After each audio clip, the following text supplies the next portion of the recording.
Good evening, everyone, and welcome to our panel on Sudan Update. What's happening and what does it mean? My name is Nubia Initiative. I teach at the Center for Contemporary Studies, and I will moderate this panel. On December 19th of last year, demonstrations broke out in Sudan after the government raised the price of bread. Increasing food prices, fuel, and huge cash shortages also indicate the country's growing socio-economic crisis. A crisis that has deepened since South Sudan became independent in 2011, which also impacted Sudan's oil reserves and revenues. As demonstrations started across the country from the town of Atbara in the north of Sudan and then reached the capital of Khartoum, protesters called for President Bashir to step down by shouting "Tasbut Bas," which means just fall. President al-Bashir has been in power for 30 years since 1989 military coup with an incredible ability to survive. Although his regime was under US sanctions since 1997, the Trump administration lifted some of these sanctions in 2017, as al-Bashir has gotten on better terms with the United States since he has been supplying Saudi and Emiratis with Sudanese troops to fight the war in Yemen. To discuss the current situation in Sudan, I am pleased that we will be joined here by three outstanding panelists with a deep knowledge of the socio-political dynamic in Sudan.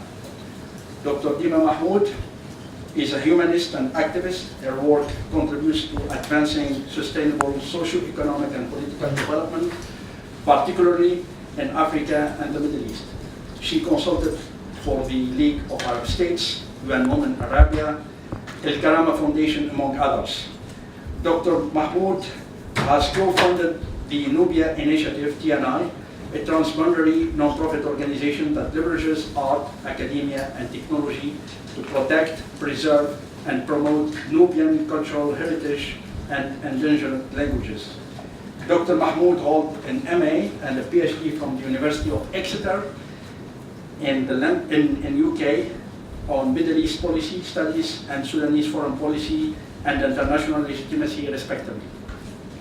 Dr. Mahmoud's talk will discuss Bashir's foreign policy narrative in legitimizing his regime in the international arena at the detriment of the Sudanese people. Second panelist is Azaz Shami. He is a Sudanese-American human rights advocate with more than 10 years of experience in the field of public diplomacy, policy research, and capacity building with USG's entities and international organizations. Azaz has diverse experiences in the fields of human rights, gender equality, peace building, journalism, and conflict resolution. Azaz holds an MA in International Policy and Practice from George Washington University's Elliott School of International Affairs. She will discuss the way of the uprising and the potential outcomes of these popular mobilizations. Last but not least, Ahmed Kodouda is a Sudanese Ph.D. student at George Washington's Political Science Department, where his work focuses on authoritarianism and identity politics as well as civil wars. Ahmed will shed light on the al-Bashir's regime, internal dynamics, and potential scenarios that may affect the regime durability. So each one of our panelists will have between 15 to 20 minutes. And without further ado, I will turn over the podium to Dr. Mahmoud or Azaz.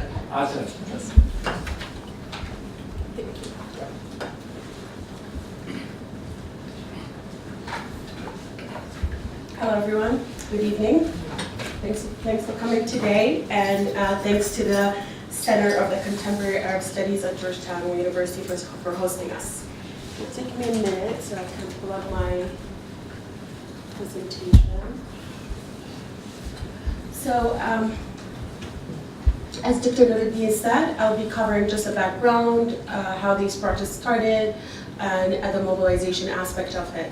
So, what's happening now in Sudan is not starting like just in 2018.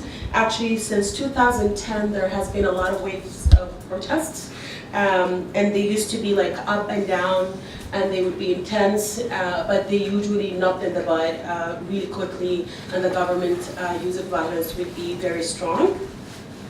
But if you look into the situation of what happened here, 2018 saw a recurring wave of large protests following the subsidies cut that was a result of atrocity measures set by the World Bank and the IMF. Sudanese citizens had held sit-ins, and professional syndicates have done a lot of stands and a lot of demands and sending letters, but they were really soon crushed. Bread shortages was followed by increase in medicine that prompted some of the pharmacies to close down and go on a boycott. And then there was the inevitable cries of the shortage of the hard currency that made it hard even for people to have access to their own money in the banks. The protests were scattered. They were not in one place. Some of them were demands for land grabs. Some of them were because of the public services. Some of them because of the conditions for the refugees in the IDP camps or the cities around them. But they were not united, and they were on and off across the country. And then fast forward to December, it started in Damazin, and it's people that have different stories.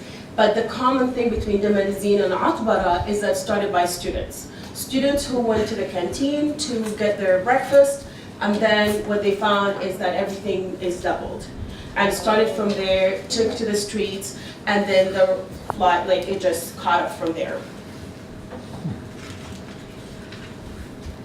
So the current situation now, so in the backdrop of that, beside the economic situation, every other sector in Sudan was also collapsing. There's really no space for traditional media. Most of the newspaper are confiscated at print or before print. Sudan is ranking at 174 out of 180 in last year index. The government atrocity measure, the way they treat political activism or any kind of mobilization or assembly is very strong. Sometimes they preemptively arrest activists. So it's really hard for you to mobilize, it's really hard for you to go to the streets. Political parties don't have a lot of leeway, or they don't have a maneuvering area or places where they can organize themselves. So it was very restrictive. So to a lot of people who were following the situation in Sudan, as much as they knew the situation is bad, they were really doubting that things were become at the scale that they are now. So the current situation, I'm working with a small project that's been done by a local organization in Sudan called Sudan Archive, where we're documenting everything that happens as it's been presented on on social media. So what I'm giving you is what's been reported. That does not mean that there are not other things that are reported. But based on that, there is every day there is a protest. At least there are 5 protests. And every day there is one way of nonviolent resistance tool has been used or applied somehow. Either a sit-in, either a disobedience, a boycott, some sort of those disobedience is taking place in Sudan. It has been in at least 14 states out of the 18. At least 100 processions has taken place since the start of the protest. Countrywide disobedience, 2 of them have been organized, and there was a very high percentage of participation across the country. Tasqut bas, which means it must fall, that's all. It's very dismissive of any other solution. You know what I mean? It's the other variation of the Shabi Distat al-Nizam. This is the Sudanese way of that's it, enough. Tasqut bas. And it's very interesting to see Tasqut bas compared to the other slogans that they were going throughout the other waves. Some of them were calling for social justices, some of them were explaining, some of them were asking for activation of some of the constitution articles, whatever. This one is very dismissive. It's just this regime must fall, and that's it. So, sorry, I'm going through the So I'm going to talk about the trends and this new wave and why it's different from the other. This is actually by Wataniya University in Khartoum. And I'll tell you why this is different. First of all, the scale. usually we used to have more protests in Khartoum, and when we talk about Khartoum, about like 3 or 4 spots in the city. It was very centric, very elitist, if you will. It was not spread across the country. This one is different. This one is all the way in Mahas in the north, all the way to Kassala and Kosti and Demazin, and also all the way to the west in Darfur and Fasher and Junaina, and all the way to the Red Sea in the east. So it's really actually bringing everybody from all the periphery areas, and even it started in the periphery. It was not in the Khartoum. It actually started in the periphery, and it started in one of the households, of the power household for the government. So this one in the scale is completely different and does not compare to any of other waves that we've had in Sudan before, in the scale of geographic scale.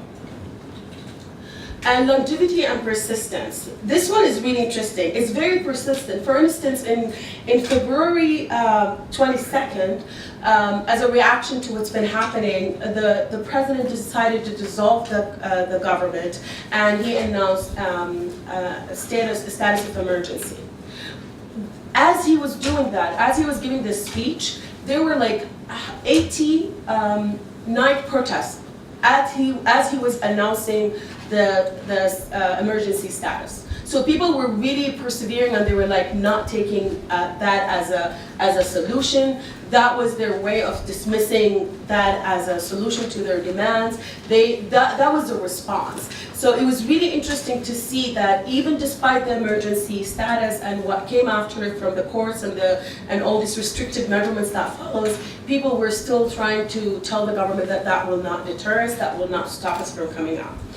Police brutality and excessive use of violence did not scale the protester down because in the first couple of weeks of the protest, the government was really using heavy, excessive use of violence. They still do, but in the beginning it was much harder, and they were like shooting to kill. So they were like aiming to kill the head and the shoulders. Most of the casualties that we had, they were killed in the first couple of weeks of the protest. The government is still using brutality, but it's not the deadly violence as much as they would like. But still, that did not deter that. Actually, when there were any fallen victims who were killed because of the police brutality, their funerals or the hospitals where they are kept or like where they're announced their death become a set-in or a protest venue. So that was like, even if it's mid of the night, even if it's like way in awkward hours of the day that nobody would go out, people would go and take to the streets and protest. The thing is, like, the focus of the protests, they really became more engaged about like everything that the government does, the streets and the people and the mobilizer on the street turn it into a reason to go out. It was really interesting, like everything the government have done in nonviolent resistance, this is called backfire. Everything the government does, it just results in more mobilization without them knowing. So when they were killing the students and all that, and they were calling that this is like, oh, these are like certain segment of the society, or these are like the other race, which I'm gonna cover in another point, people just rally around that, and it becomes a rallying point for people to show out. So inclusiveness. Inclusiveness, the ethos, there are a couple of ways of saying inclusiveness. If we're talking about race, which has been one of the major mobilizing, polarizing topics in Sudan, for the war in the south or the war in Darfur, it has been one of the major topics or the major tension, if you will, that the government has always capitalized on. And at some point they decided to play that card when they berated a dozen of students from the Darfur area and accused them to be the organizers for the protests and their instigators and the people who are trying to ruin the country and all that, which always been the card that they play, that these are the other, this is the othering of the Darfur area people. So what happened immediately is the people picked that and they turned it around and made it a way for them to rally about being inclusive. And they were saying, Ya عنصر المغرور كل البلد Darfur. And what that means is, you arrogant, you arrogant racist, the whole country is Darfur. So that was their way of dismissing it. So that was the way of the inclusiveness of how people saw themselves as one. And it was it's a long coming moment for Sudan where all these like racism, all these classes of that was happening. It was really interesting to see how people kind of like awakening for them. And so that was the inclusiveness on the level of the ethos. Women, that merits a whole discussion. How the mobilizing, the tactics, everything involves women, and not only women as a gender or like them part of that, but even there was like there's something called a bomban man. Bomban, you know what bomban is? The tear gas, right? Tear gas is like what the government used to disperse the crowd. What they found out that when this one is dispensed, what you can do is you bring a bucket, turn it upside down, and cover the bomban with it, and that will make it less effective. It used to be done by a guy, and that's called bomban man. So they call it that. Now we have bomban women, and they're doing that too.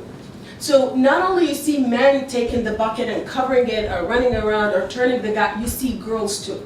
And you don't see someone, like in the beginning there were some talks, it's like, oh, girls should go back, this is what men do. And there was a pushback against that narrative that segregates men and women from actually being on the street. You will see women from different backgrounds, different age groups, taken to the streets, whether by protesting, preparing food, taking slogans. There's a very amazing moving photo of this elderly lady by herself in the middle of the square. When they were calling for a square neighborhood protest, she decided to go by herself and sit there. So it's very interesting how it's making this a pursuit for everybody, and it's not excluding anyone based on gender or race or not. So there's also the inclusiveness of the economic level. So for instance, Kafuri is one of the most influential, like affluent neighborhood in Khartoum where the president actually lived. And the women of that area came out and protested. So, and the government is running out of excuses to label the protest. In the beginning they wanted to say it's the proletarians, it's the riffraff, it's the people, but no, who you see on the street are not that. They are representative of everyone. They are from all walks of life. They look like a lot of different people. They come from different economic backgrounds. So it's very hard to make it ideological or to pin it down on one small group of people. Sorry. So the nature of the protest and the leadership, it's very spontaneous and reactionary at first. It was not called by someone. In the first 10 days, I would say, it was very much organic and just people took to the streets.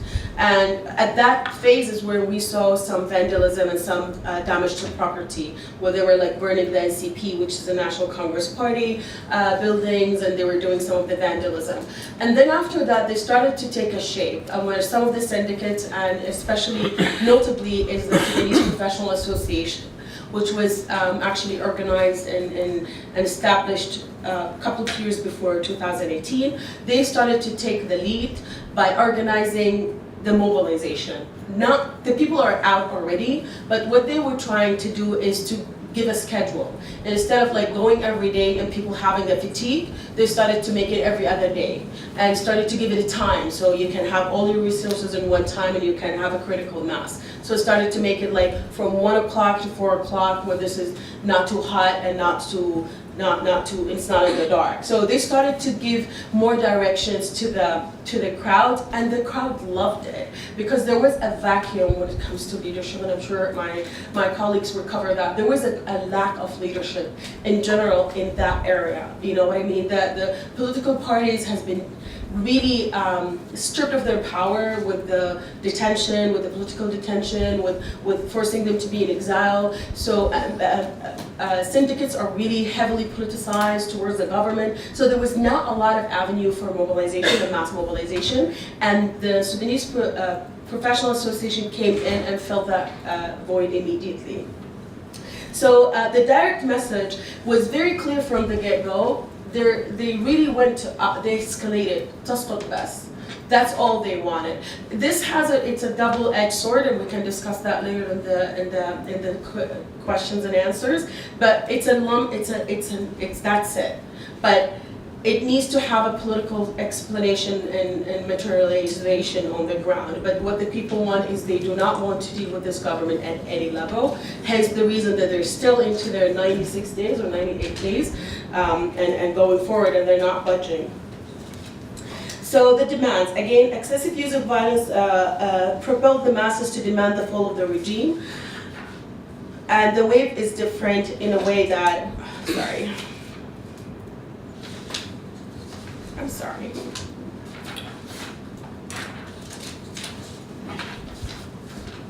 You'll find this is very representative of the situation. Yes, exactly. Yes, I found it. So, found it now. Okay, so I'm going to talk about the mobilization challenges. So the people are more organized and able to reach wider audience, such as the private sector and residents of the periphery of the Khartoum. So during the calls for the strike, it was really interesting to see a lot of private sector joining, like telecommunication, which are like the big drivers in the private sector, and they're usually owned partially or fully by government apparatus. So that was really a significant development, that people are actually willing to sacrifice their jobs. And they were very smart about the strike. It's a one-day strike.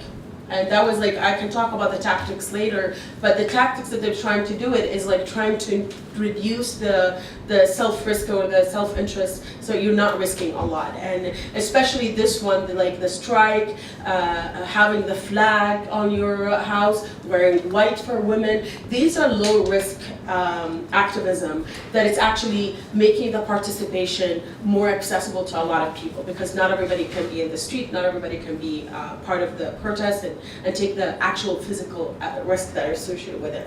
However, there's still a segment of the society are not taking part and not reaching the critical mass, because you would see that since all these protests that is happening, why aren't we organizing as much as what happened in Algiers? You know what I mean? Like the number that we saw in Algiers in 1 day or 2 days.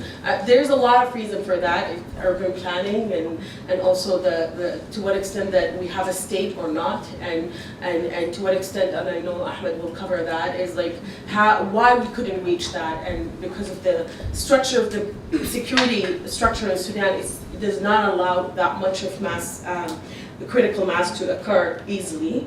There's more focus on the center on Khartoum. So, as I told in the beginning, things started in the periphery, and then it became in the center, and the center started to become the more visible one. Not because the periphery are not working, but there are more challenges to the periphery than there are on the center. The internet connection is really dropping every day for the people of the periphery, making it harder and harder for people who are in Fashion or in Kosti or in the Shimaliya to send any photos at all. And also the internet penetration is not as dense as it is in the periphery. So you will get 1,000 photos from Khartoum, which is the center, or maybe Madani, and maybe 30 other ones, and they get lost in the noise. And this is making a lot of people in the periphery feel disheartened because they don't have visibility. They feel like, okay, if my mobilization is not getting to the people, then if anything happened to me, my atrocity will not be seen too. So that increases your risk, hence making you less reluctant or less willing to go out. So this is one of the challenges.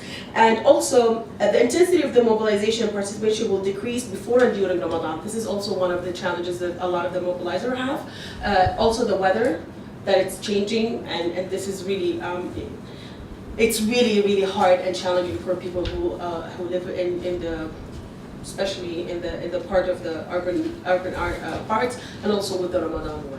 So I'll end it here, and I just want to leave you with the chants, the other one they call, it's Hurriya, Salam, wa Adala, Athawra Khiyar al-Sha'b. It's freedom, peace, and justice. The revolution is the choice of the people. Thank you.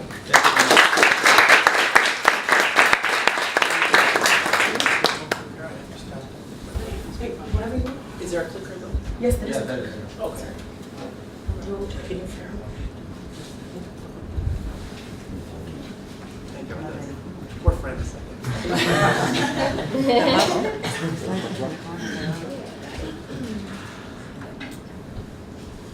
Excellent.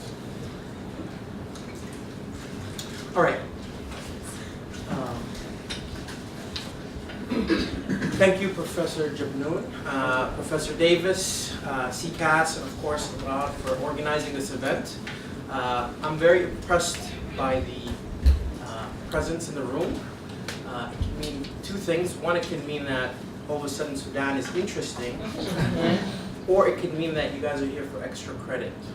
So I don't know what that All right. So I'm going to be talking about the two areas, really. I'm going to be focusing on the puzzle that Professor Jabnoon mentioned in his introduction about why this regime seems to be so resilient. It has survived crises that have toppled regimes in Sudan before it, and more institutionalized authoritarian regimes in the region. President Mubarak, Gaddafi, and Ben Ali. In fact, this June, Sudan and the current president Bashir will reach his 30th year in power. This makes him the 7th longest serving head of state in a non-monarchy. To put that in perspective, that's longer than both Hosni Mubarak and Hafez al-Assad. Okay?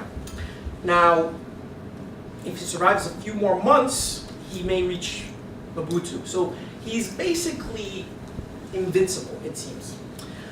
And to answer this question, I'm going to unpack the internal dynamics of the regime itself. And basically, the point I'm going to make is that this president has not presided over a single regime. But in fact, the secret to his longevity is that he has made a series of changes and restructured the centers of power within the regime over the years. And in fact, this has resulted in 3 critical junctures and basically allowed him to hold on to power and survive these crises. Put simply, the regime of Bashir is actually 3 different regimes, and that's how we should conceptualize it in order to understand why he's able to survive for so long. And I will finally argue that we are possibly seeing a 4th regime coming about in the wake of the protests that Azaz presented on.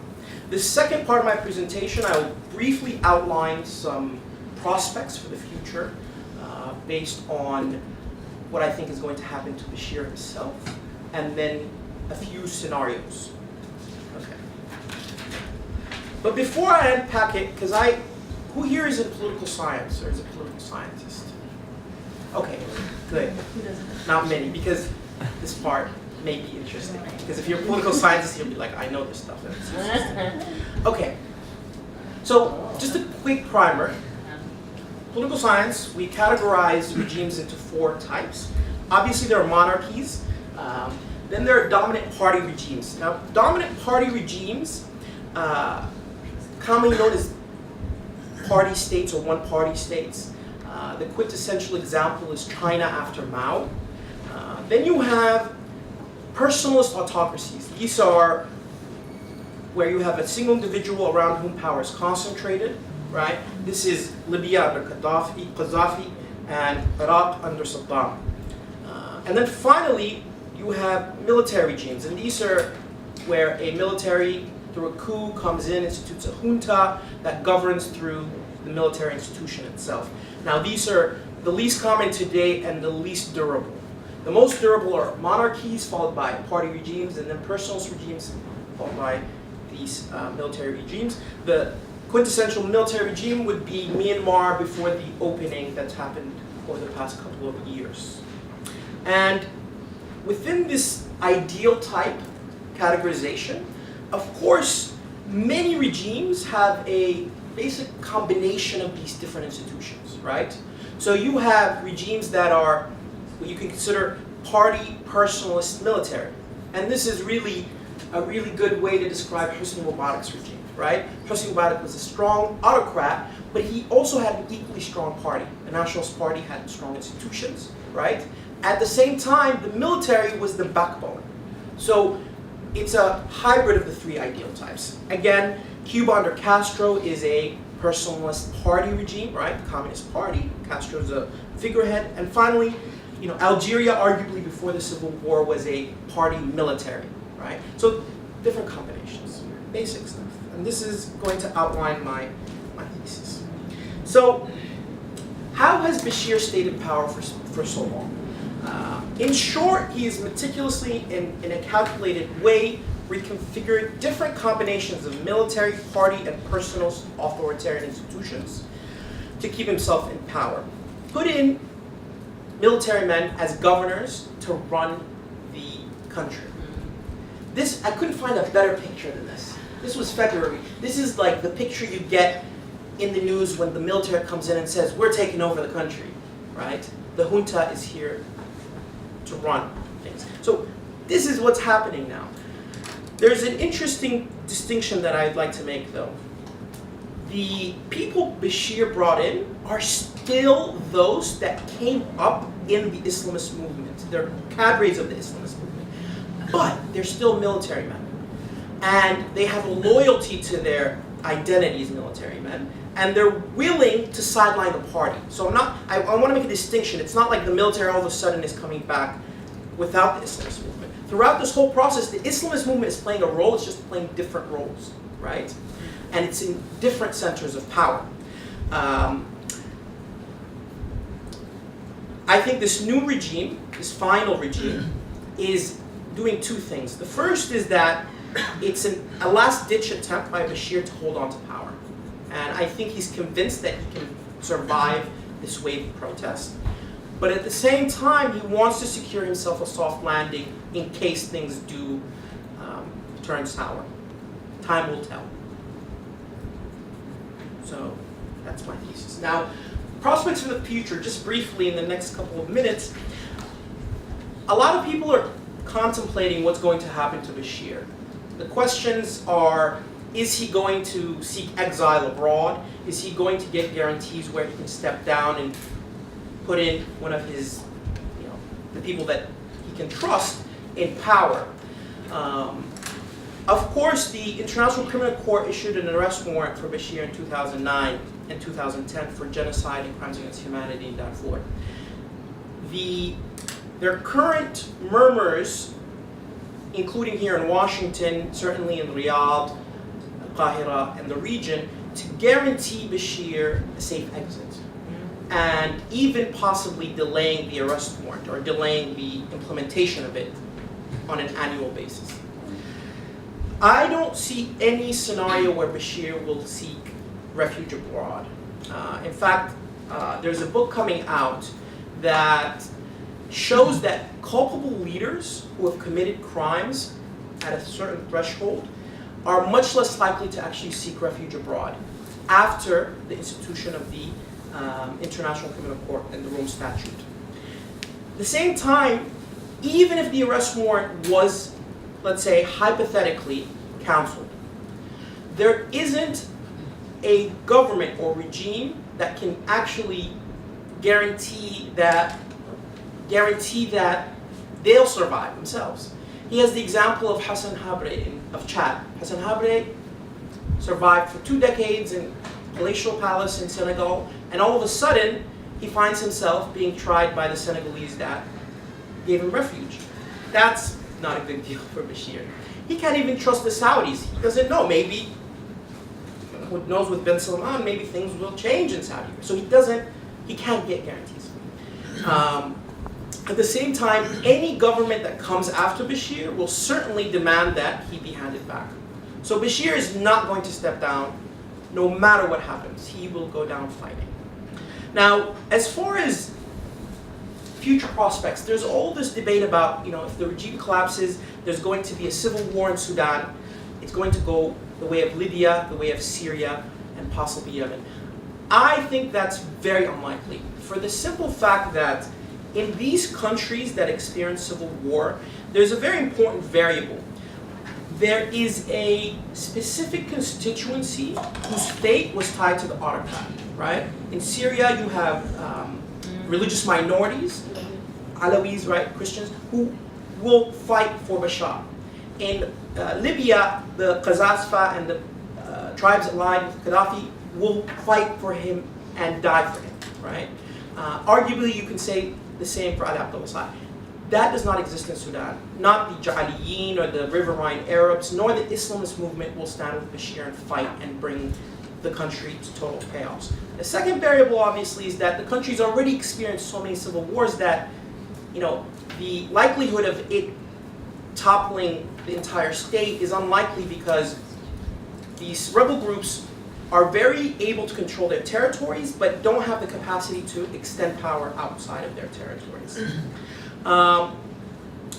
I think that we're going to likely see continued brute force by the regime and jostling within the various militias. And unfortunately, it seems as though the opposition will continue to be fragmented. So it's going to be a very long, drawn-out process. I'm sorry. I don't want to say this, but that's what I think is going to happen.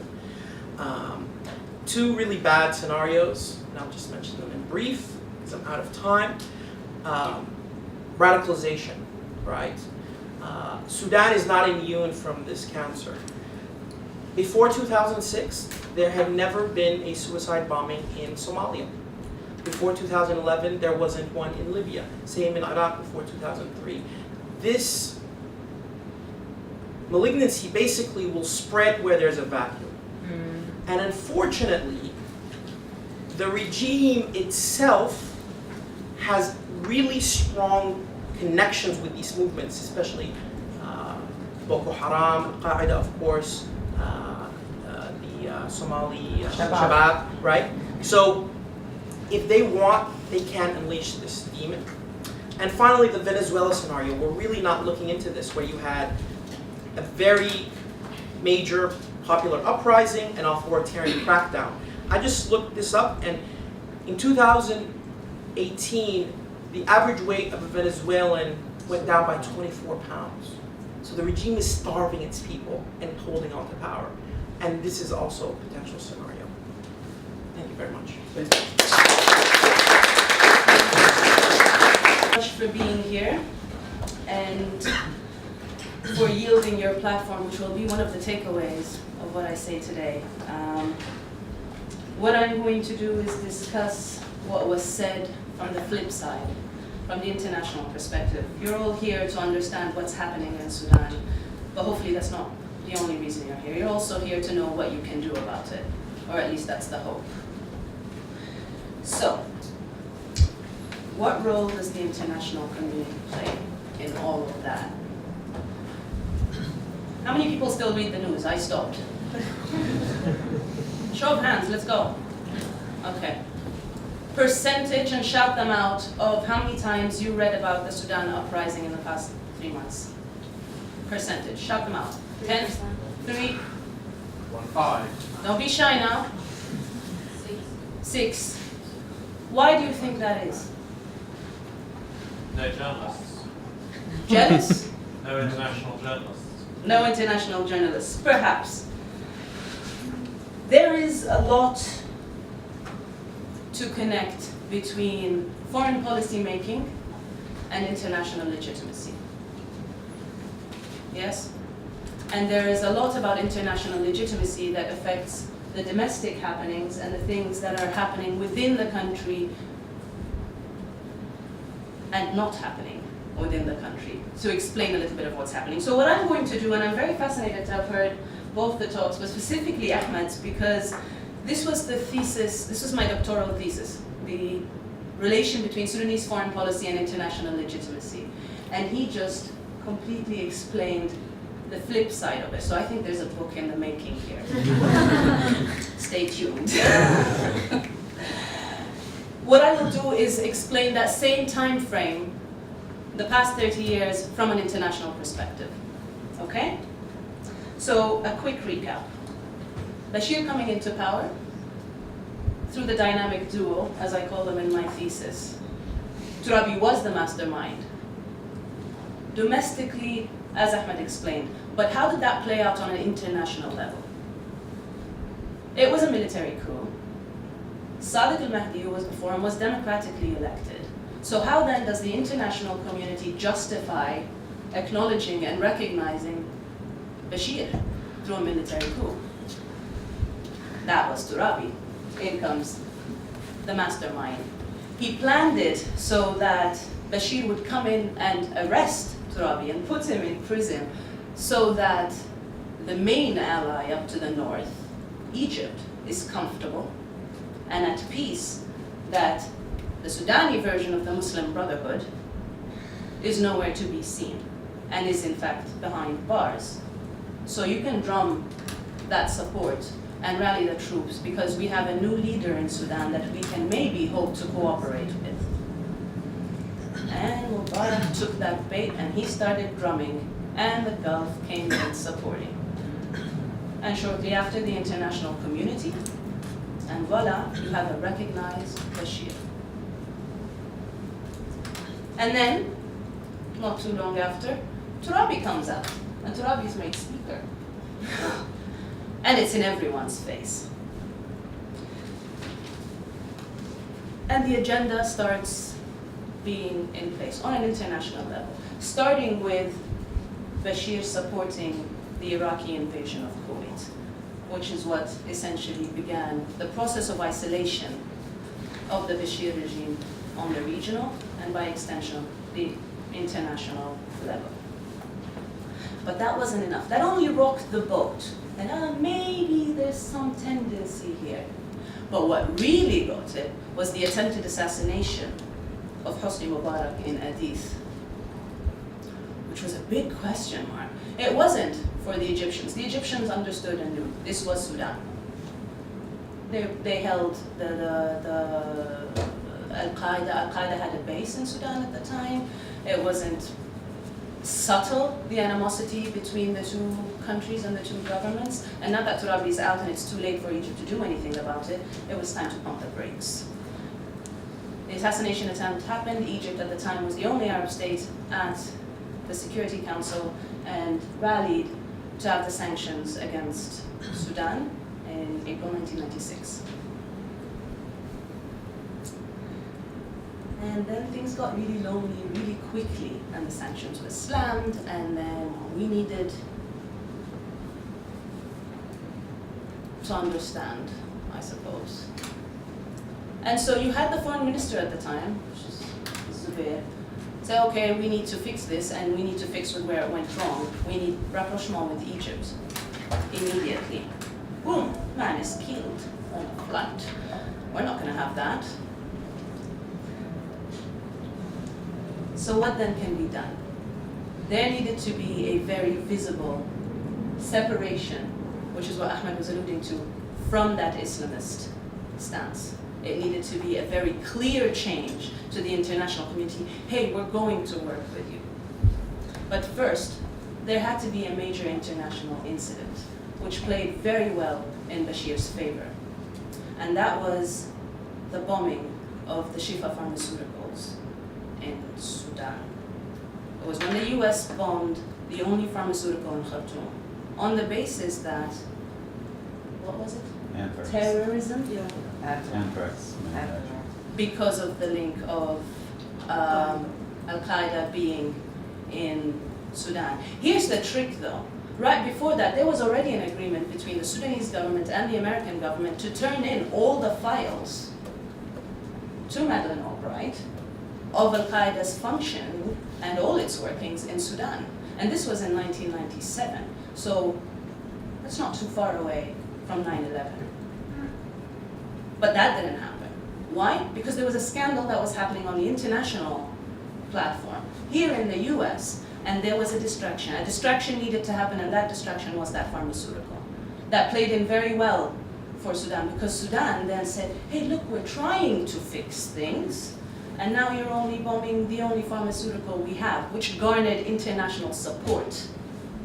And then gave them the platform to say, look, we'll even go as far as clipping Turabi's wings, and that was the palace coup in December. And then they went on a tangent of let's just ratify conventions and so the international community that we are all on board. We are going to do what it takes, and this is a new dawn for Sudan, or a new regime, as I might put it. And it was working fine, all right. And they were doing, that regime was doing an excellent job dividing and conquering between the north, between the south, the east, the west, and the international communities.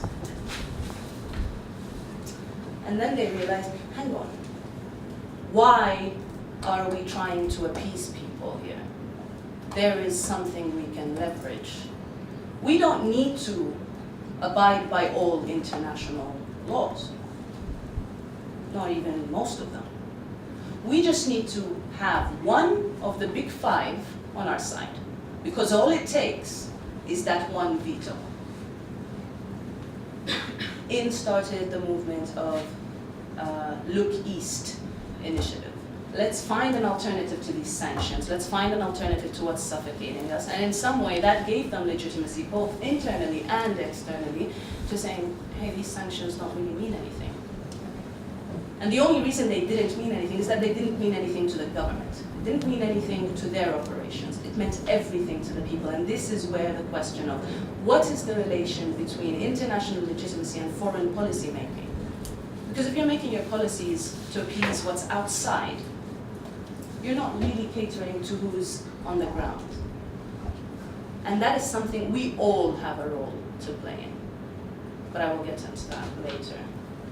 The biggest leverage was the time of the signing of the CPA, the Comprehensive Peace Agreement, and just as Darfur was picking up. And that was when the regime put its foot down. Bashir, I don't need to compromise. Sure, what's happening in Darfur is bad, but you need me to sign that Comprehensive Peace Agreement because you, collectively, as an international community, have been working on this Comprehensive Peace Agreement since 1994. You have put money down, you've put negotiations, you've put time, energy, whatever resources you want to put in it, it's been done. So that can all go down the drain, or we're just going to let this slide. Does anyone remember the first country to call what's happening in Darfur a genocide? Shame. The United States. Does anyone know the first country to veto the resolution to send Darfur to the ICC? Yes. Bingo. Why? Leverage. Leverage. You don't want your work to go to waste. I don't feel like being tried internationally. And so the US was gracefully applauded for bowing and allowing the resolution to move forward. But that didn't happen before adding one line, and that was one line. That was all Bashir needed. It was a one line saying that any American found linked to what's happening in Darfur cannot be tried by the ICC because the United States is not signatory to the Rome Statute. Guess who else isn't signatory to the Rome Statute? Sudan. So any Sudani found linked to the crimes in Darfur cannot be tried by the ICC for the exact same reason. This is the issue. It is the double standards within the international community. It is that it is okay for one government to do one thing and all of a sudden absolutely unacceptable for another government that may be a bit darker or souther on the map to do the exact same thing. And it is that inconsistency and this double standard that is allowing and facilitating the complete state of paralysis of the international community today. It is exactly what's happening in Syria, what's happening in Yemen, what's happening in Congo, what's happening in Myanmar, everywhere. Why is Bashir wanted for genocide in Darfur when no one is called on from Israel with what's happening in Palestine? Take a moment. It's the double standards, right? So that was leveraged, that passed. They signed the Comprehensive Peace Agreement. And I'll have you know that the root of the uprising of Darfur happened at the dawn of the signing of the CPA, and that was not a coincidence. The movements in Darfur and other movements around Sudan had, including the NDA, the National Democratic Alliance, had asked for a seat on the table for the comprehensive peace agreement, for it to actually truly be comprehensive. Why not bring all the parties on board? But that was too much for the international community to manage. Who else? How are they going to appease this person and give that person a piece of the cake? So no, we're not going to bring the Darfuris on board. We're not going to bring the NDA. This is just between the South and the government. What does that leave domestically? What does that leave the groups in Sudan with? To find out what allowed the South to the table. And in that case, it was taking up arms. And Sadiq al-Mahdi said it. For as long as the only way or path to the negotiations table is picking up arms, then we will have more groups continuing to pick up arms until you pay attention. Did anything happen as far as the international community getting involved with Darfur there? No. It was turning a blind eye. It was, let's focus on what we have here. There's a CPA, it's a new dawn, and they all help midwife and bring to life South Sudan. A country that is nowhere near ready. There was no infrastructure. The short-sightedness of the international community, along with its double standards, along with its inconsistency, along with its lack of enforcement, has collectively contributed to this facade of a policymaking that has crippled and completely destroyed a country that was the largest country in Africa. And some would say the dawn of civilization. I said, well, I'm Nubian, I can say that. And there is nothing on the news. Because if they're going to genuinely, truly address what's happening in Sudan, the first finger to point is the news. Is their lack of coverage, is their lack of engagement. So what do we take away from all of this? That corrupt leaders, greedy leaders like Bashir and others are picking up and are realizing and have figured out the secret's out. We don't need to abide by all the laws. We don't even need to be good people as leaders. These people only need to find one ally. And late Kofi Annan had hinted to that. And he said there needs to be a closer, deeper look at how the Security Council is structured, because the planet can no longer balance on the interests of 5 countries. We all know what happened with that. So from this secret of leverage, they continue to build. And we, for all intents and purposes, if my mother sees this, yes, Mom, I am young. I make it a point to say this every single time. The young people cannot wait for the international community to stop being inconsistent. So what can you do about it? Learn. Learn why it is so important and why the slogan in Sudan is "Tasqut bas," and not "Ash-Shab yurid isqat al-nizam." There is an Arabic saying, and I think it's very, very representative of Sudanese people.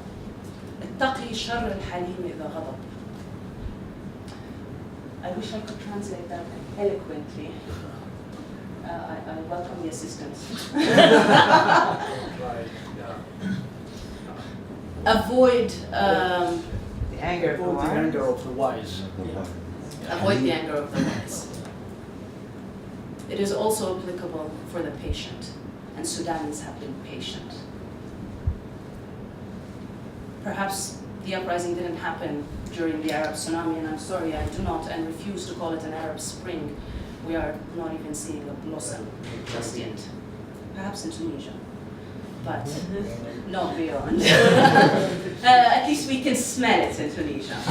But the tsunami that brought about الشعب يريد إسقاط النظام and division after division, I agree with Ahmed. I think it is unlikely that this will be repeated in Sudan, although this was a tactic that was said and injected into the discussion earlier on in this uprising. Do you want to be a Syria? Do you want to be another Yemen? Step aside and watch how will be Sudan. What can you do? Learn. Learn that. Learn why the women are wearing white in these protests. Because in government, if you are working, you are wearing white. And in mourning, we don't wear black. We wear white or colors. And right now, our women are both mourning and taking their position in government. Learn that. Share that. Yield your platforms. How many people have Twitter? Facebook? Keep your hands up. Any other social media platform? I urge you, every single day, learn something new happening in Sudan, whether it's an update, a fun fact about its history, someone inspiring, something that resonates with you. Just go online, hashtag Sudan Uprising, and yield your platform and share it. This is what this event is about, yielding that platform. This is also what I'm working on with the Dotao Journal. They're the Union for Nubian Studies, and they have yielded their platform to have a special pamphlet that is an entirely Sudanese narrative of what's happening on the ground. And it is engaging the diaspora, the people on the ground, the analysts, the journalists. It's academic and para-academic. It doesn't matter how you share, but share. Until the media wakes up, until they decide it's time, you decide. And connect the dots. Keep connecting the dots. Understand why a country is okay pointing a finger and saying, watch out, genocide in Darfur, and can turn around and say, no, but we don't want to send it to the International Criminal Court. That's a bit intense. Connect dots and find out why. And then connect those dots to us. Find us. And a huge shout out to Abrar, because that's how it happened. She put it out on Twitter. Does anyone know Sudani experts? Tags, done. Do it. I'm not an expert. Yes, you are. Yes, you are. You know more than Bashir does. I don't. Yes, yes you are. I will leave it here. There is a lot more to learn. Please keep asking questions. Please find out how you can contribute. And please, please, please yield your platforms. Thank you. Directed to Azaz, you pointed out briefly to the role of the syndicates of the unions. My understanding that the Sudan Workers' Trade Union Federation in the 50s was very active, very close of the Sudanese Communist Party, and initiated the famous strike in October 1958 that led to the military takeover with General Ibrahim Mahmoud. So what's the role now of the labor union in Sudan? My second question is directed to Ahmed. You talked about the rapid support forces, or the Da'am Sharia. I think there is another organization, what we call the National Intelligence Security Services under Salah. Gosh. Okay. Those. Yes, good bus.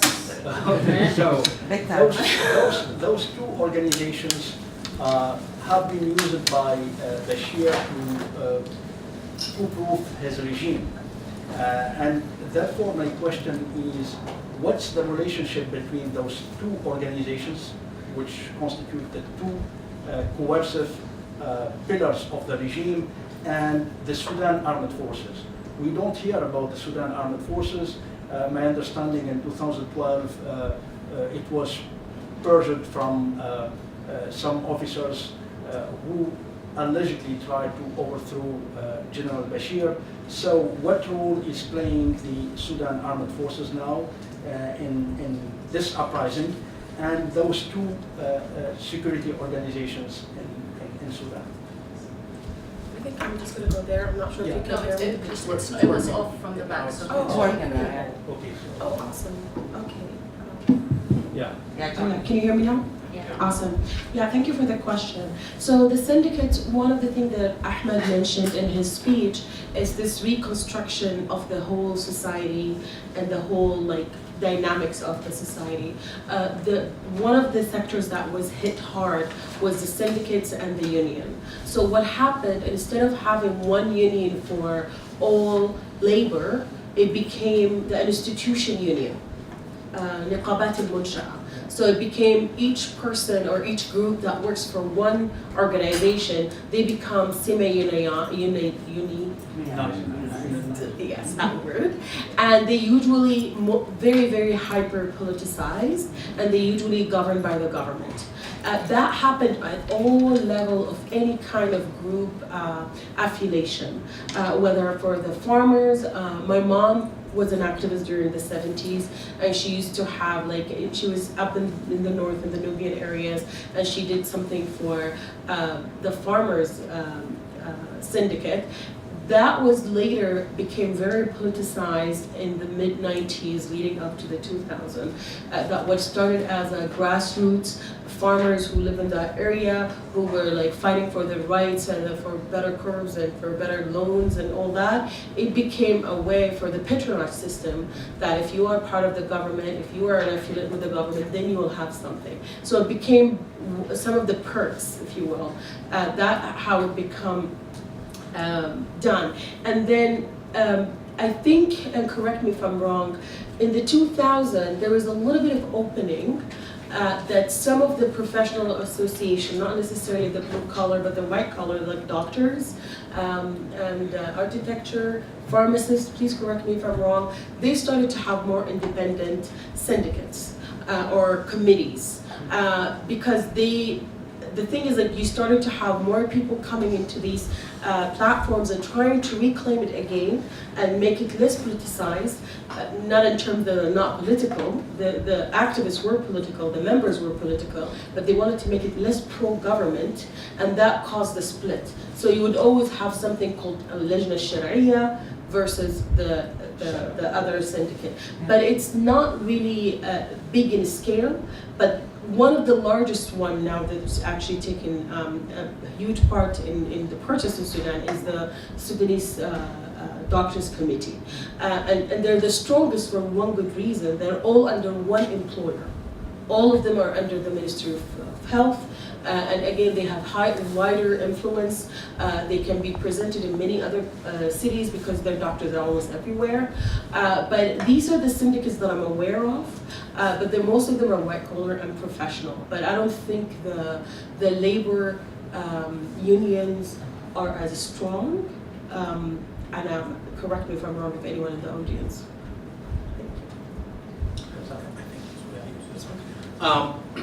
Yeah, so I think the best way to distinguish between SAF, NIS, RSF, and the various militias is when and where they are in the power calculus, right? So SAF, for a long time, was in the heart of the center of power. The NIS for, I'd say, the second regime and the third regime, certainly, throughout. RSF, much more in the third regime. After Bashir became a purely personalist autocrat, he needed a militia that was loyal only to him. The way he was able to finance that, because there was no patronage coming in, is that he opened up the gold mines and allowed RSF to basically siphon wealth out of the earth in order to finance the militias. But at the same time, there is this power balance where all three are all better with Bashir in power, right? Obviously, RSF will be immediately disbanded after the regime if the regime collapses. NIS will basically be prosecuted, and the SAF will have it will not be in the center of the patronage machine, right? Because right now, if you're an officer, the first thing you get is an apartment with a car and 2 drivers, and everyone is having a great time. But as soon as that regime collapses, that's going to go away. So it's this kind of power balance that Bashir's been able to so meticulously design that, as you put it, helps him coup-proof his regime. The problem is, at this moment, no one of the three is powerful enough to make a move against the other two. So it's really up in the air. But I think Bashir is at the moment safe. So the floor is open. Yeah. There's someone.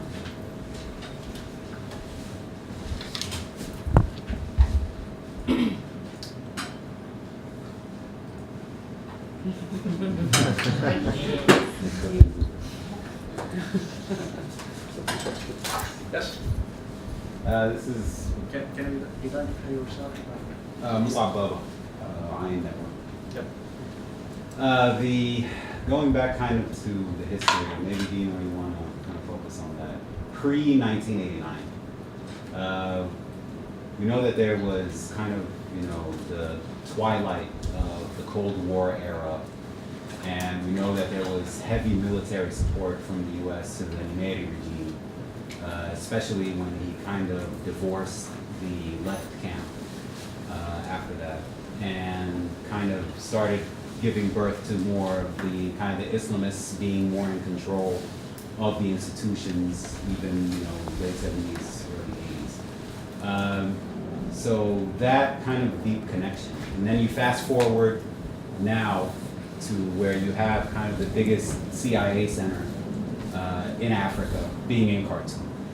At the same time, going along like kind of the contradictions that you talked about.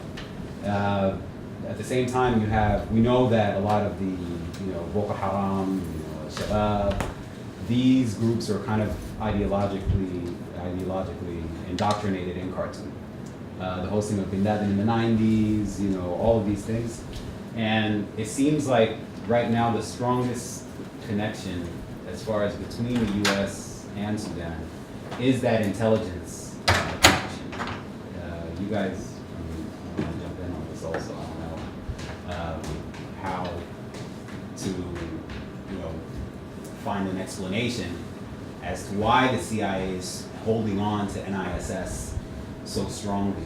And despite these big contradictions that, you have this partner in the war on terror, you still have the country on the state sponsors of terror. So if you guys can kind of just make some sense out of that, because that's been confusing me for a really long time. Let's see how that works. All right. Thank you for that question. I was really worried where you were going with it. But I think my first recommendation from the takeaways about learning about the things about Sudan that even go beyond the politics. Learn why they're wearing white, learn why they're stubborn, why the slogan is Tas Qutbas. Does anyone know why the Sudani national attire is that, that thing we wrap on the head? Yeah, translation to that. It's kind of It's what we call like the cover. it's the cover used to, what is it, not mummify, but For the body. to cover or wrap the body before burial. Yeah. That is what every Sudani adult male, I suppose, our official attire, is having that on the head as a reminder that you can go at any moment and you need to be ready. That is, I believe, personally, my analysis here. Also, why the Saudis were very eager on having Sudani troops in Yemen and not Saudi ones. Because the only thing stopping the Houthis from getting into Saudi Arabia right now are the Sudani men. So why this strong connection with the Sudani intelligence? Because the Sudanis won't stop at anything until they get what they want. And I think that is for the first time something that is coming up and perhaps giving something we very cautiously try to stay away from, which is hope for Sudan. Because this time, Sudanis have started. And it's there, and they're moving unashamed towards that. We are moving unashamed towards that. But more to the contradictions is that just like Bashir and, well, the regimes historically divided and conquer domestically, they pit the international players against each other just as well. Ethiopia and Egypt with the play of the dam. Egypt and Libya versus IGAD with the African solution to African problem versus an Arab solution to the civil war. Saudi Arabia and Qatar right now, it's just part of the fabric. It's what is done, and it has worked until the people too have started realizing the secret. And they have started connecting beyond that framework. I don't know if that directly answers the question, but it ultimately goes down to the psyche that it is how the approach goes beyond the politics. This is a transdisciplinary, multifaceted attack on the people of Sudan by this regime. And there isn't just a historical aspect. There is a historical one and a cultural one and an economic one. And they all contribute and they all go back to finding where to leverage and squeeze themselves and divide and conquer. I want to add one thing about the CIA thing. The way the security agreements that function, it's kind of, it is a translation of policy. They don't set the policy themselves. They're just part of this big umbrella that's called the national security, right? And they are part of how the policies are carried on the ground. But usually, sometimes in politics, it's not about like who's good or bad. Like for instance, the U.S. is really close with the intelligence in Pakistan that it's the same way it's fueling what's happening in Afghanistan. That does not make them less viable partner, if not the other way around. So sometimes you can think about it as like having your enemy closer, having a continuous, because it's very intricate and very complex, and sometimes it has its life of its own, separate of what's happening on the political arena. And this is very true in Pakistan and also in Sudan and also in other countries in the region that they're doing a lot of CDA and counterterrorism, that the war on terrorism started to be a parallel universe, if you will. That they do that with Saudi Arabia. Like how many of the bombers who were 9/11 were from Saudi Arabia, and they still did not see that as a determinant for them to cooperate with Saudi Arabia and take partnership with them. And even it took a long way that Saudi Arabia is a big partner when it comes to funding and all that with the war on terrorism. So to me, I feel like this is one of the new manifestation of the post 9/11 of how counterintelligence and all these cooperation are literally a parallel world. And the less the government willing to cooperate or to be part of the problem, the more the intelligence community is gonna latch to them and have them be part of the game. So, which is sad sometimes because you want to have that leverage and that cooperation to be to pressure things towards what is for the people. But again, these are government interests. It's a parallel thing. They would never meet and they would never overact. Sometimes the political and the people to people is the one that feed into the counterintelligence, but the counterintelligence is almost immune to having any say or any feedback when it comes to the political things on the ground. If that makes any sense. If I may add, with the major difference that Pakistan is not on the terror list of the United States. Yeah, with reason. Yes, Marcus. Hi, Marcus Chandler. I'm a master's student here at CCAS. First, thanks for all of these, for me at least, it's a very steep learning curve to go. Maybe it's a question for Mr. Kodouda, most of all. Sudan is an extremely indebted country. 166% of GDP, that's the highest in the region except for Lebanon. Given the state of the economy, you've probably only got 5 years before someone's going to have to bail out the government. How does that play into what happens next? The fact that you've got this fiscal time bomb running all the way through this political drama. Excellent question. I think that is the #1 priority for the government right now, and that's what's on top of Bashir's mind. It's very interesting. The government, up until very recently, this maybe 2 months ago, 3 months ago, was quite disciplined in how it actually dealt with the financial crisis, because I think there's a propensity to just print money. And they actually instituted very strict cash withdrawal limits, and they are forcing people to put their money back into the banks. But that's actually creating a reverse effect in people losing trust in the financial system and trying to actually operate entirely outside of that. Nobody right now trusts the Sudanese government to implement any sort of economic reforms that are going to help resolve the structural problems in the economy. That being said, there is hope that if I'm absolutely wrong, and I hope I am, and there is a transformation and some sort of opening happens, there's a real chance that the regional and international community will come and actually try to buttress any sort of new government that comes in, because they cannot afford to have Sudan collapse. Obviously, migrants, Sudan right now is playing a really key role for the European Union in keeping migrants at bay. In fact, the German government, the Italian government, and the EU and UK, Europe as a whole, is instituting this huge process called Khartoum process that's trying to basically ensure that migrants are kept in their countries, and Sudan is the gate for the Horn of Africa region.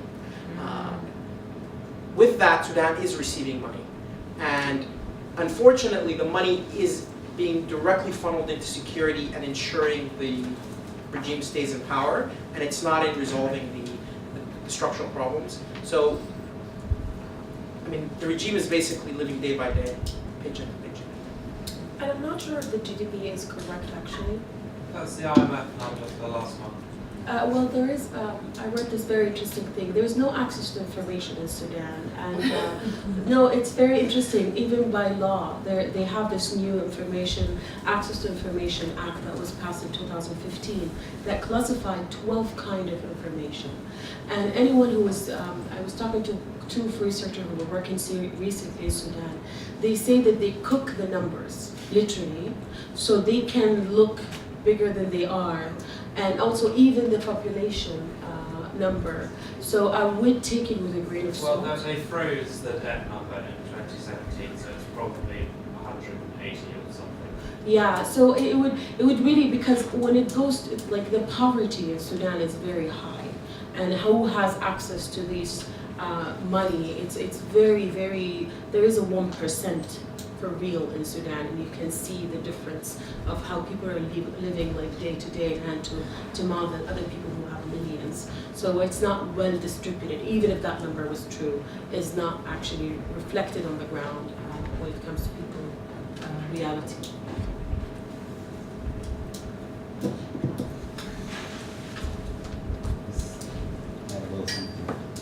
Cool.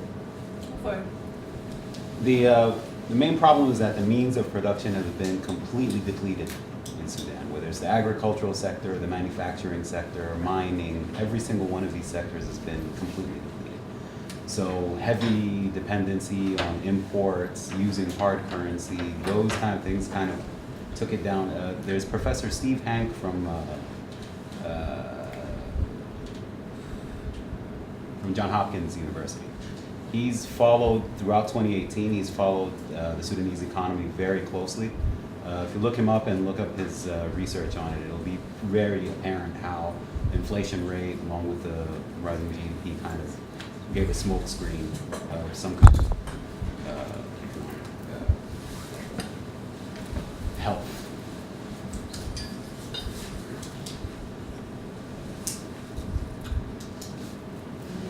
Any questions?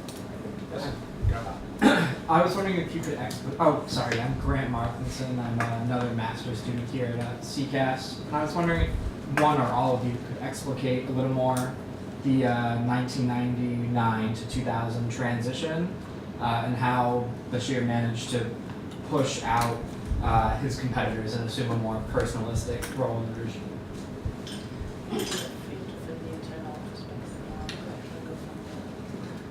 from the external perspective, or from the international perspective, it was entirely reframing the approach. So the gaps that Ahmed outlined, or the shifts in the regimes that he outlined, were identical on an international level. And from the international perspective, it was that going from end of '98, when Mustafa Osman Ismail became the new foreign minister, and his decision was rapprochement with Egypt and a campaign of ratification of international conventions.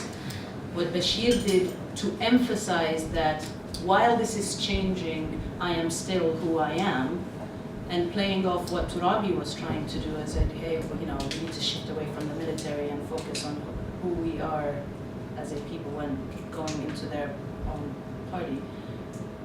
He stuck to that military uniform. And so that was a visible statement that although our policies might be changing, I remain who I am. And that should have been a flag. But on a domestic level, I yield to Ahmed.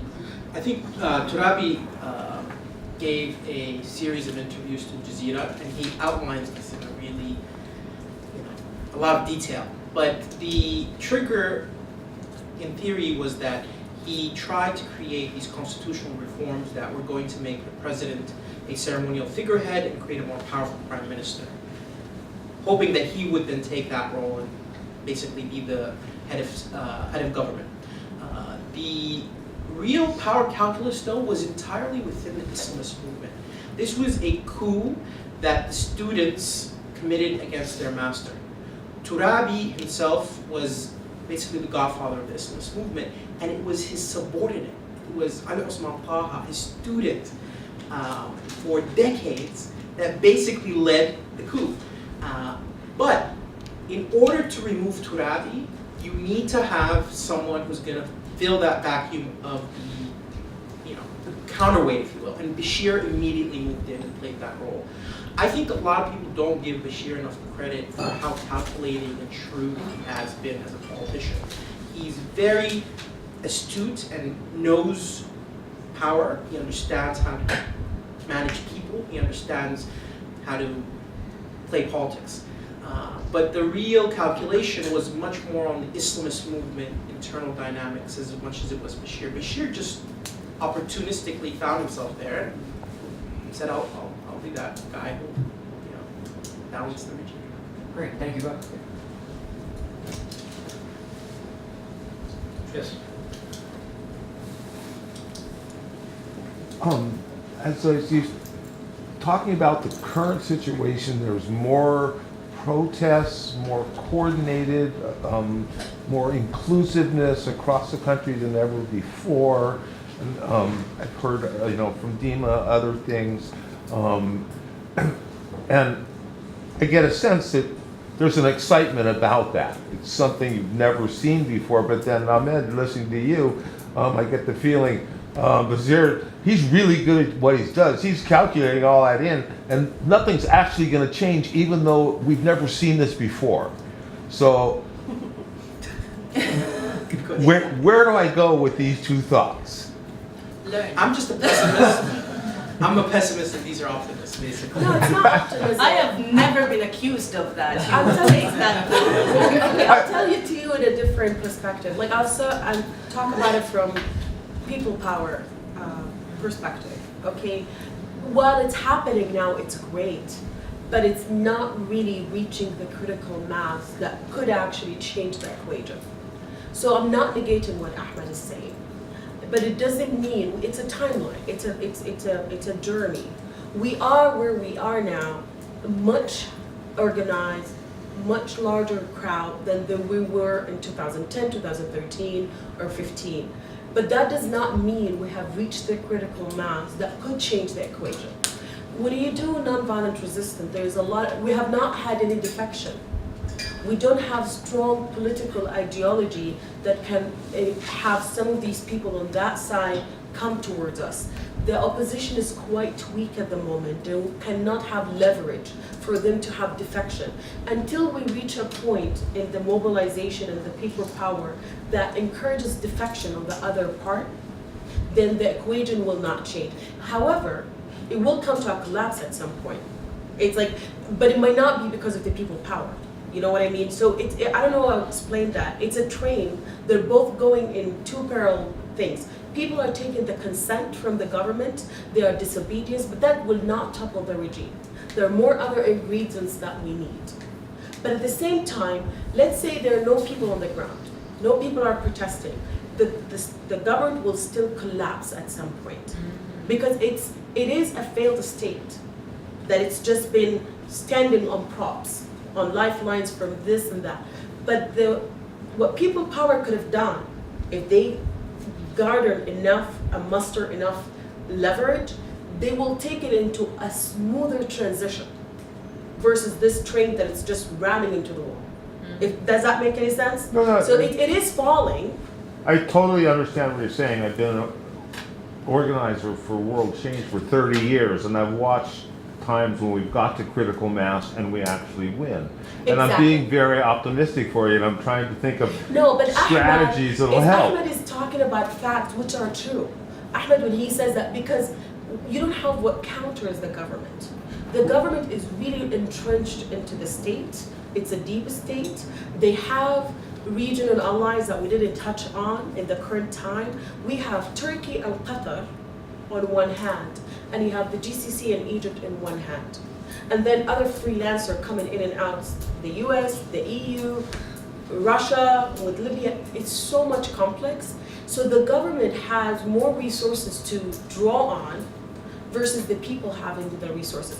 If everything stays as it is now, people power would not trump the situation. Unless something speeds up the drying the government and having defection from the government, which there are some efforts into that, to have people, because there is another barrier to that. People hate anything associated with the current government, making it harder for people to defect from the government and join the people. So there's a lot of dynamics that we need to deal with and heal as we go. But if that makes any sense, you know? Can I just add one? Okay. No, we'll take it in order. Okay. Just very briefly, I want to qualify what I said. I need to make sure that people understand. A friend of mine said something very interesting to me recently. He said that the regime has collapsed inside every home. It just hasn't collapsed on the street yet, right? It has absolutely no legitimacy. It is not able to solve any of the structural economic problems.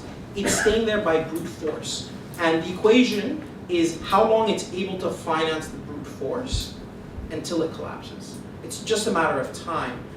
I'm trying to be realistic. I think it's going to take maybe 6 to 12 months. It could happen tomorrow, hopefully sooner than 6 to 12 months, because the people are suffering. But at the same time, you never know. It's been very close many times, and then there's been this kind of like Deus ex machina that comes and saves this regime every single time. So, if I could just add as well, and this is actually from a video I watched or rewatched recently, and it's emphasizing the danger of a single story. There's not just one side of this uprising. Yes, this regime is crippling and falling and on that train, but there is also the uprising on the ground. There is also the manifestation of the diaspora coming together. And we are by no stretch saying that we have a clear plan moving forward. But this is why it is more important than ever to yield the platforms for the intra-Sudani dialogue. We are listening and hearing and seeing analysis of the human rights violations in Sudan and the abuses, and not a lot of them are actually Sudanese, translating what is happening from the ground to the diaspora to outside. There are so many conversations that need to happen within ourselves as a community, within the gaps or our acceptance of each other, whether we're diaspora or we're Sudanese who, bringing myself here, speak with an Egyptian accent, or we lived abroad for most of our lives, or we haven't even lived in Sudan, or we lost someone to this regime, or part of our family was working for this regime and we've stepped aside. There is a lot to discuss as far as the trajectory moving forward. There is stuff to be hopeful about, and there is stuff to be worried about and cautious about. But the most important thing is not to stick Sudan and the Sudan uprising to a single story. This is not just one thing that is happening. Just one question. We talked about the critical mass or the point of no return. Given the previous experiences in the region, how do you define this point of no return in the context of Sudan? And we talked about the failed state, which it's a concept in political science, it's a little bit controversial. I don't think Sudan is a failed state. It's still a state with institution working, even at the daily basis, with a strong security apparatus. But I don't think that we can put Sudan in the same pedestal like Libya or Somalia to talk about the failed or failing or state. I remember Ahmed talked about this aspect before, so I won't refer this to you for the regime, state, and all that. But I respond about the critical mass. When I say the critical mass, I'm going to refer to the work of Erica Chenoweth and Maria Stefan. They had a very interesting research called Why Nonviolent Resistance Work. And what they did is they studied 100 campaigns from the 1900 all the way to 2005, and they looked into the campaigns and saw some of them were nonviolent. Most of them had ultimate demands, which is a change of a regime. So not any campaign. They were political, and they had ultimate changes of regime. So I would really advise you, if you're interested in people power or nonviolent resistance when it comes to regime change. To them, the critical mass is 3.5% of the population. And that was not just hypothesis. It was just based on most of the campaigns that had worked in the countries. And because usually you don't have everybody in the streets. You don't need everyone to be on the streets. But if you have enough people, and 3%, it really depends where they are, where the position is, and how I personally would add to it too. There's other work also in that from two other professors, their names escape me. They work a lot about defection in the military or security apparatus and how much that increases the chances of having that. So you need on the ground a critical mass, and at the same time you need people from the inside taking the side of the people for it to. So you need to meet halfway through. The 3.5% are the people who are changing the minds of the people. Even, again, I'm going to talk, this is my favorite topic, is something called the spectrum of allies. You have it's like a half pie. Those who are actively against you, people who are passively against you, people who are neutral, people who are passively with you, people who are actively with you. Having a critical mass, what it should do is to have only one wedge that is actively against you and neutralize everybody else. You know what I mean? So you end up with two wedges. People actively for you, people are actively against you, and everybody else is out. And there's so many other tactics that goes with it. So you need to get to that critical mass, and it's not only people on the street. And this is, again, one of the challenges that we're facing with this nonviolent resistance, that are only using one tool. There are many other tools that work in many different contexts. I can recall the one in South Africa when they decided to do the boycott for the white-owned businesses that are owned by the white people. Who came and changed the status quo? It was not even the government. It was the Chamber of Commerce. You know what I mean? So sometimes when you reach to that breaking point and you engage the right stakeholder, you will bring that leverage. At this point, we have anger, we have people on the street, but it's not yet linked to a pressure point. It's not yet. Now we're doing disobedience, they're doing a strike. When it starts to hurt people in the government, when it starts to hurt people who are stakeholders in this system, they will start to join. So it will be in quantity and quality.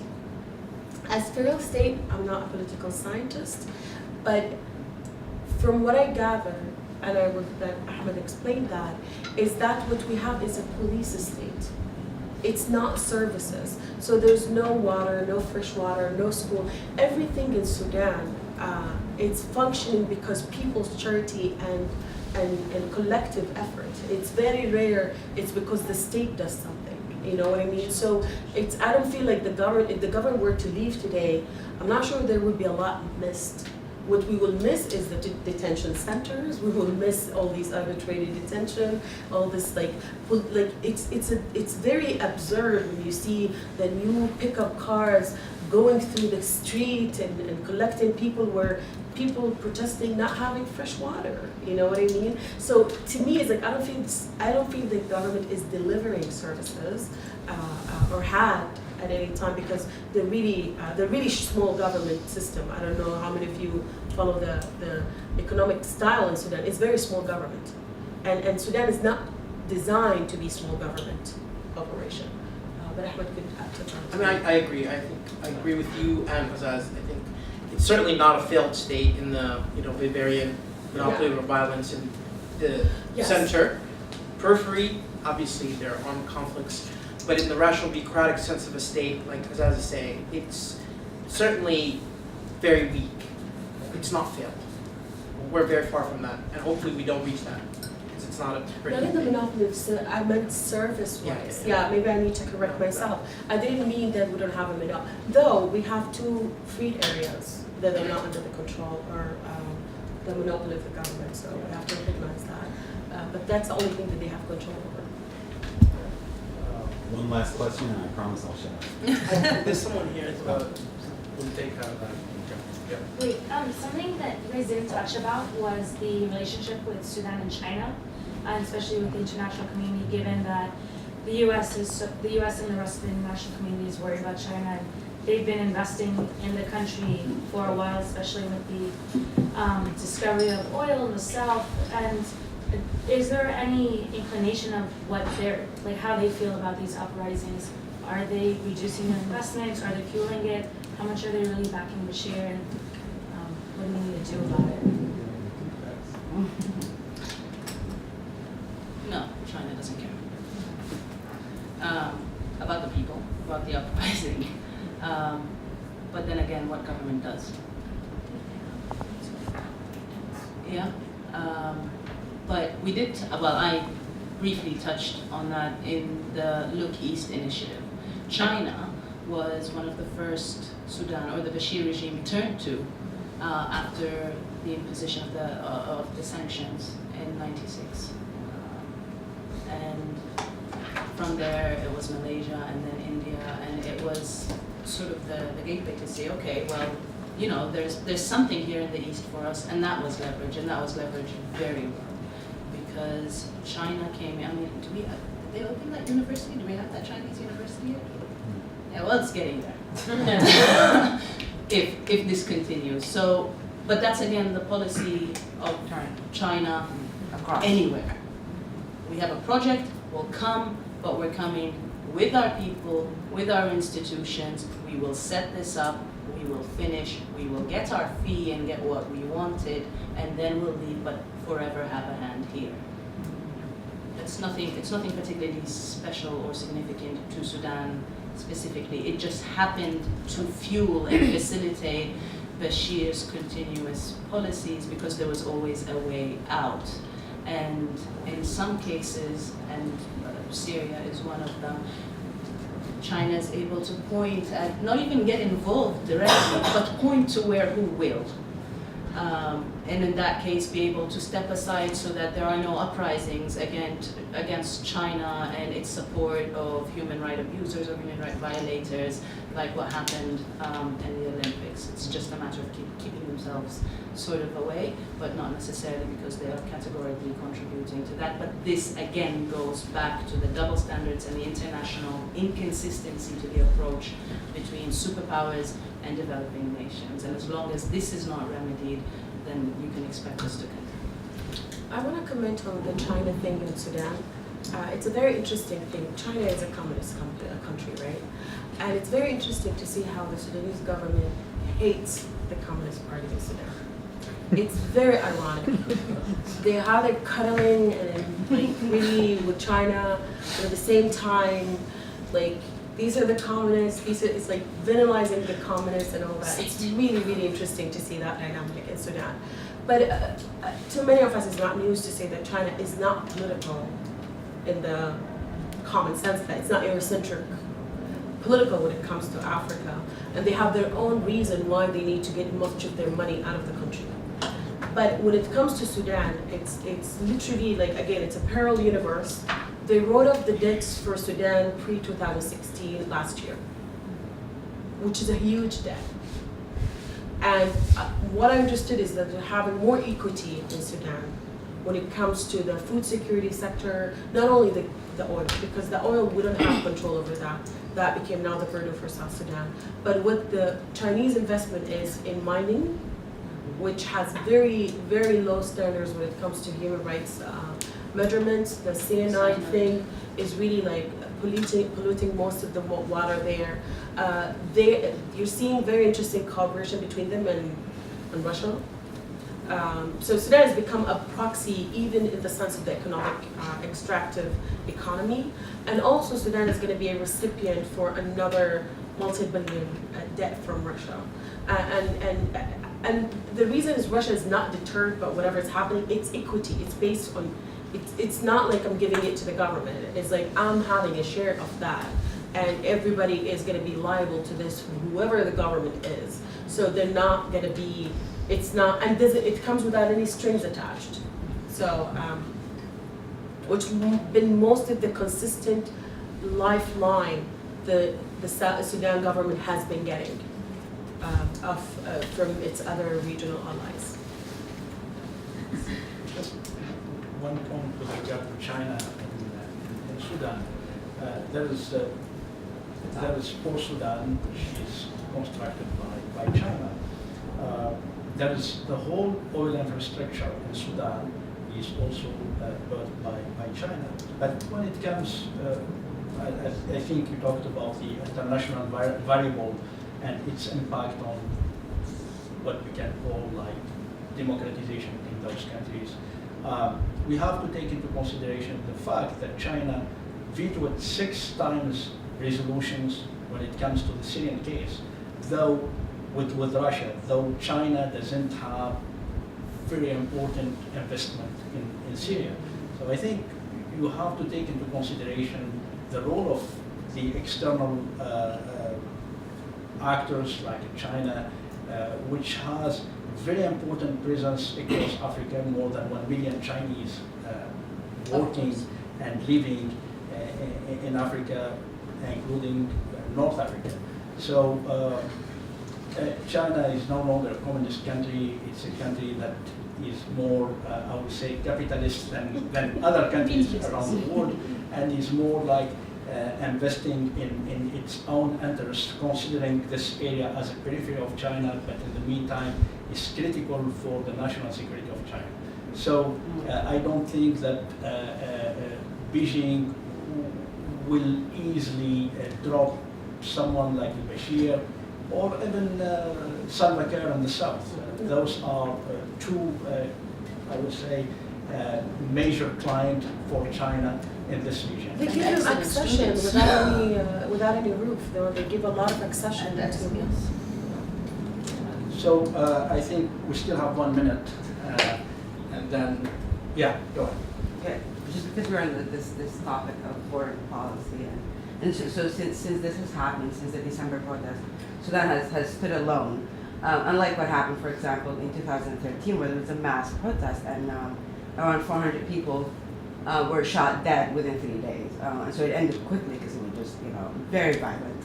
What's really interesting is and this is about international legitimacy and how that plays a role within foreign policy. What's really interesting was the reaction of the EU, which has a say in Sudan. Okay, so the EU, when September happened,